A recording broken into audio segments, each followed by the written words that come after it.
Investasi modal 16 ribuan ini ngalahin reksadana bahkan S&P 500 dan ETF QQQ dalam 12 bulan terakhir.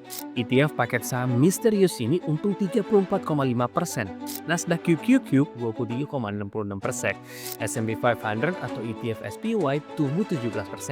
Reksadana Sukori Invest yang terbesar di bibit cuma 5,99%. Investasi ini disebut ETF paket saham modal kecil momentum. Gue Pandeka, profesional di luar negeri dengan investasi beberapa miliar. 3 hal yang bakal gue bahas di video ini. 1. Apa itu ETF Momentum? 2. Detail dan bukti investasi rahasia ini. Dan terakhir, layak atau enggak investasi ini. Tapi sebelum gue bahas dan kasih tahu nama ETF-nya, kita bahas dulu strategi dasarnya.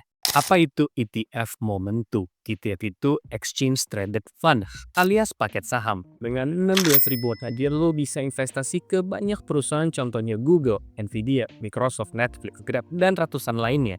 Tapi ETF jenisnya macam-macam, ada ribuan.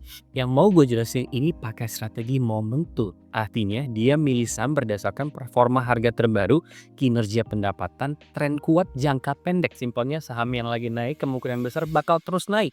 Bukan karena keren, tapi karena statistik nunjukin momentum naik itu biasanya bertahan lama naiknya.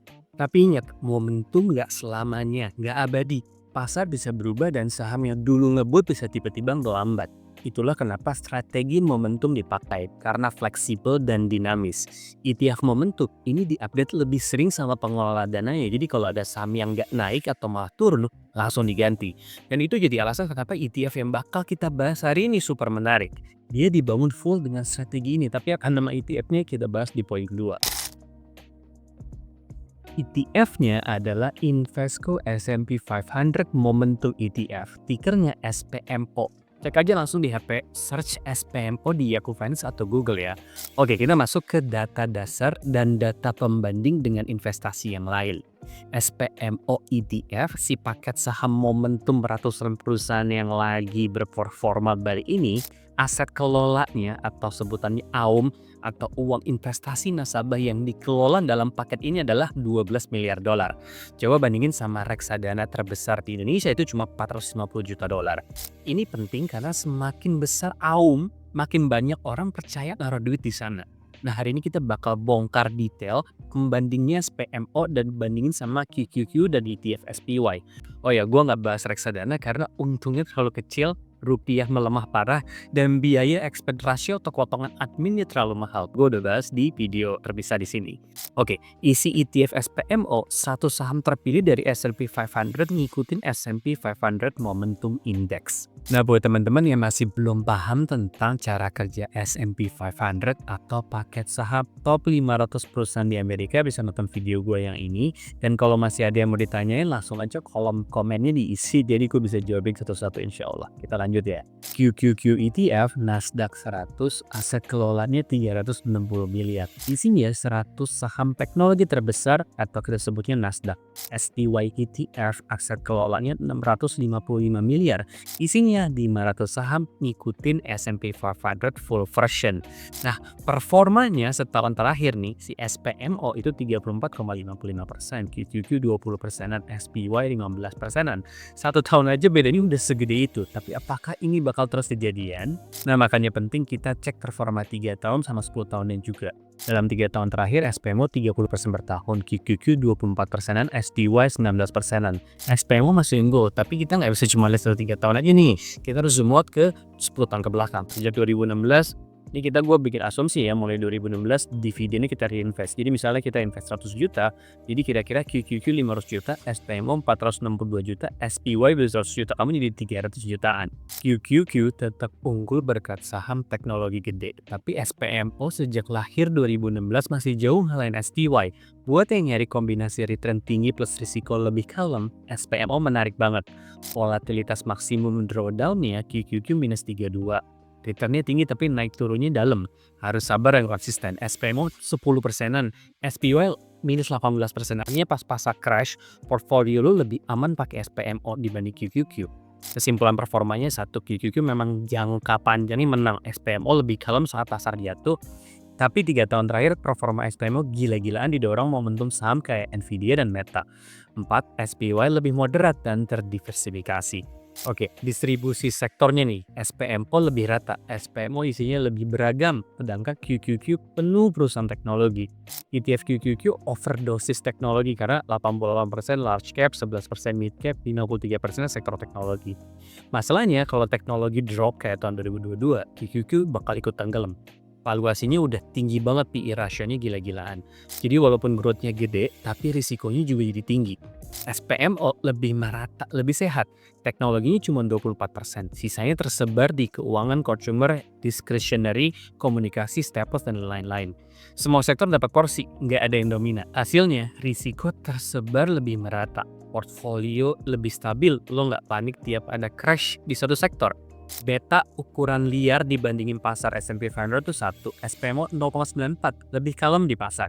QQQ 1,11, lebih liar di pasar. Maksudnya gimana? SPMO cenderung stabil, QQQ bisa naik tinggi tapi juga turunnya tidak tajam. Keunggulan SPMO, rebalansnya otomatis 2 kali setahun. Kalau saham mulai melempem, langsung diganti sama si pengelola investasinya. Contoh 2022 teknologi jeblok, SPMO geser ke saham energi. 2023 teknologi bangkit, SPMO balikin lagi masuk teksnya. Jadi lo nggak perlu mantau market tiap hari. ETF ini udah otomatis nangkep tren. Tapi penting juga tahu top holdings perusahaan yang paling dominan di ETF SPMO ini. Oke, berikutnya kita bahas top holdingsnya ETF SPMO, QQQ, sama STY. Maksudnya adalah perusahaan-perusahaan apa di dalamnya gitu. Insight soal kekuatan dan kelemahan strategi momentum jangka panjang SPMO nggak cuma lebih seimbang, tapi isinya juga lebih hidup. Isi top holdingsnya bukan cuma tech lagi. Kalau lo lihat 10 besar QQQ atau XTY, isinya hampir sama nih. Apple, Microsoft, Nvidia, Amazon, Google, alias tech all the way. Semuanya saham-saham teknologi. Sedangkan SPMO top holdingsnya nggak cuma teknologi, tapi juga ada retail, Walmart kayak Costco, finance, JP Morgan, Bank Chase, consumer staples kayak P&G, komunikasi kayak Amazon, Netflix. Jadi kalau performanya lagi kuat, dia akan masuk tuh. Artinya saham tersebar di berbagai sektor ekonomi, nggak ketumpuk di satu dunia doang. Inilah yang bikin risiko SPMO lebih terdistribusi. Tapi tetap ada resikonya juga. Karena strategi momentum ngelihatnya tuh ke belakang, dia nggak bisa nebak masa depan. Kalau tren berubah terlalu cepat, ETF momentum bisa telat bereaksi juga. Makanya rebalancing 2 kali setahun jadi kunci. Dan itu kelebihan SPMO. Oke, cukup detail ya. Sekarang kita timbang apakah SPMO ini worth it atau enggak. Kita bahas di poin terakhir ketiga. Oke, terakhir pendapat gua, apakah ETF momentum kayak SPMO layak kita beli dan kita punya. Selama 10 tahun terakhir, SPMO udah buktiin performanya solid. Bahkan sempat ngalahin QQQ akhir-akhir ini. Kita lihat volatilitasnya lebih rendah juga daripada QQ. Artinya kalau dia drop, nggak terlalu drop. Ada rebalancing 2 kali setahun. Isinya nggak cuma tech, tapi nyebar ke energi, finansial, consumer. Jadi buat lo yang percaya kekuatan tren dan nggak takut portfolio berubah-berubah, SPMO bisa jadi senjata tambahan nih. Tapi nggak semua orang cocok. ETF ini nggak cocok buat yang cari ETF super stabil kayak Herbon and Fund. Nggak cocok juga buat yang nggak tahan kalau isinya sering keganti-ganti, yang nggak fokus, jadi kayak mau nyakapannya jadi bingung. Nggak cocok buat gue. SPMO cocok buat lo yang pengen ETF aktif yang nangkap kemenangnya doang di pasar.